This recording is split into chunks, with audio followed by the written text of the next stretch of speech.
Oi. Olá. Esse verbete, esse tema, né, vai me ajudar bastante, porque por legal. sincronicidade ou não, né, a gente está fazendo autopesquisa. Sim. E o conteúdo está muito rico, né? Eu estava lendo aqui no Terapeuticologia, os itens do Terapeuticologia. Eu cheguei até, estou até no item 4, né? Agora então vou acrescentar na minha autopesquisa o item 5, os itens 5 e 6. Ah, que legal, que legal. Né? Mas daí eu gostaria que você ampliasse, explanasse na binomiologia o último binômio. O último binômio. Isso. É inautenticidade e bifrontismo. O que é inautenticidade? A pessoa que não é autêntica. Se a pessoa ela não é autêntica, a tendência dela ser bifronte é grande, porque ela vai aparecer com uma cara num lugar, com outra cara em outra. Então, são duas condições que têm uma inter-relação, né? Se eu sou inautêntico, se eu não sou... A autenticidade é o quê? Eu ser eu mesmo em qualquer lugar. Se há algum lugar que eu não sou eu mesmo, já é um indício para se estudar por que aquele holopensene está influenciando para você naquele ambiente, ou com aquela pessoa, naquela situação, você perder a sua autenticidade. Então, o inautêntico, para cair no bifrontismo, é muito próximo, né? Porque acaba tendo várias caras. A pessoa tem uma cara numa situação, uma cara em outra.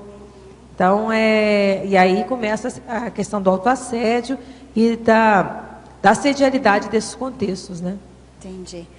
E na tecnologia, a primeira técnica, a autoimunização, na verdade, o primeiro item, né? A autoimunização às técnicas espúrias de manipulação consciencial. Desculpa. A gente até viu lá na exemplologia que existiria um holopensene autocoercivo intencional e um não intencional. O intencional é aquelas pessoas que fazem de propósito, até o histrionismo, o intimidador, para que as pessoas tenham medo dela, né? Que fiquem coagidas na presença dela.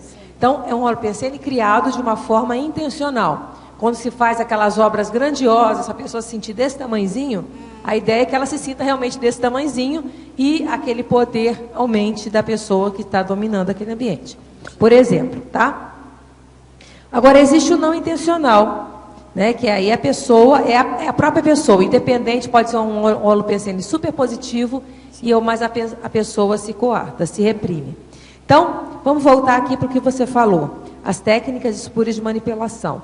Se eu fico mais atento à questão desse holopensene feito de caso pensado, eu não vou me deixar ser manipulada por uma situação dessa. Certo. Então, eu não vou... Cara feia é fome. Então, se uma pessoa com cara feia, aquela cara de mal para cima de mim ou para cima da pessoa, você não vai se deixar manipular por isso. Entendi. Então, facilita evitar que essas automanipulações aconteçam. Na verdade, com relação a essa manipulação consciencial, eu pensei no caso da pessoa que se reprime, sabe, no holopensene. Então, pensei que houvesse, talvez, né, estou pensando, se haveria manipulação da consciência que se reprime também, se faz de frágil alguma coisa. Mas aí já aí tem uma intenção. No verbete histrionologia, minha voz está sumindo aqui, não sei. Mas tem aqui, tem. Mas ela volta, fiquem tranquilos. O que acontece? No holopensene, no verbete histrionologia, a gente coloca algumas situações que levam ao histrionismo, tá?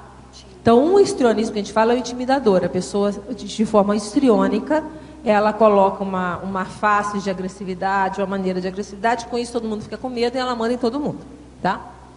Mas existe também a questão auto-vitimizadora. Então, a pessoa faz aquela face só de tadinha de mim, de sofrimento, e vai manipular do mesmo jeito, tá? Mas esse caso, eu não entraria tanto aqui, porque ela, na verdade, ela não está... nesse caso da questão intencional, a pessoa está fazendo aquela cara de coitadinha, mas ela está fazendo de propósito.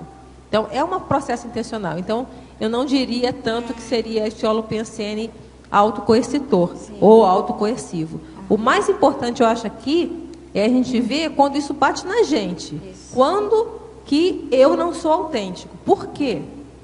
O que está pegando em mim para que, independente do contexto, seja aquela pessoa que está fazendo intencional para meter medo ou para subjugar, como aquela outra que às vezes não está fazendo nada, só o jeito dela ser já incomoda de alguma forma. Por quê? Por que que eu faço isso? E qual é a tese? Se a gente quer aumentar o nosso nível de autodesassedialidade, se a gente descobre isso, fica mais fácil a gente entender o perfil dos assediadores extrafísicos. Porque se a gente se reprime diante de certos padrões de energia, a possibilidade dos nossos assediadores extrafísicos são desse padrão, porque eles chegam perto, a gente cai e entra. Então, é um caminho da gente ficar mais esperto em relação a essa questão dos assediadores. Começar a ter uma ideia melhor quem são esses assediadores extrafísicos que conseguem ser exitosos em nos assediar. Porque assediador tem muito. E quando a gente faz um trabalho de desassédio, de tares, tem muita gente querendo assediar. Mas nem todos são eficazes. Alguns a gente tira de letra e outros não. Esse que não tiramos. Por quê? Qual é a tese? Se a gente começa a verificar esses holopensenes aqui no intrafisicalidade, aqueles ambientes, aquelas pessoas, aquelas situações que nos inibem, nós começamos a poder vislumbrar um pouquinho quem são esses assediadores exitosos que conseguem, às vezes, pôr a gente para baixo. Tá certo? Então, essa aqui é a ideia. Na verdade, ele só tem êxito porque nós que sucumbimos. Exatamente, né? porque nós deixamos. Nós que sucumbimos. Porque assediador está cheio no mundo. A questão é, por que eu sucumbo a um e não sucumbo a outro? Um eu tiro de letra, o outro não. Então, por quê? Cada um vai estudar. E aquele outro aspecto que você falou também, né? Obrigada. O quanto que eu sou coercitiva com o outro. É a base também de você descobrir para melhorar a assistência também, né? Exatamente, exatamente. Então são as duas pontas, né? Perfeito. Aí seria mas aí seria um outro verbete, né? Se eu observar, era um outro contraponto de verbete, porque esse eu estou vendo o que me leva a me coagir. Agora, seria interessante também ver o outro lado, observar o que meu holopensene pode coagir o outro. Mas às vezes eu não tenho controle quanto a isso. Por exemplo, às vezes é o jeito de ser. Então, por exemplo, se você tem um determinado temperamento e algumas pessoas se incomodam com esse temperamento, seja de trauma do passado, seja o que for, independente do que eu faça, ela vai se coagir. Agora, existe o outro ponto, não, daquela pessoa que às vezes é uma maneira de falar, algum tom de voz que possa gerar isso. Aí é uma outra questão. Aí isso é passível de lapidar. Agora, tem determinadas coisas que eu vejo que não tem saída. Você não pode ser porque responsável você pelo assim. outro, né? E às vezes é super positivo, não tem nada errado, e alguém vai se incomodar com isso. Aí depende dos traumas, né? Por exemplo, a gente coloca alguns exemplos aqui, né? Mas, por exemplo, uma pessoa que tem uma intelectualidade mais desenvolvida e a outra que tem algum complexo de achar burra, ela vai ficar incomodada com essa outra, mas essa outra não está fazendo nada errado. Então, o problema é da pessoa. Por que ela está incomodada? Por que está por trás? Tem algum trauma? Tem alguma situação? Uma baixa autoestima? O que é? Então, acho que é esse jogo. Mas é interessante, mas seria um outro verbete, você entende, né? Os efeitos do meu holopensene nos outros. Vou até pensar se isso sai alguma coisa, quem sabe? Pensar.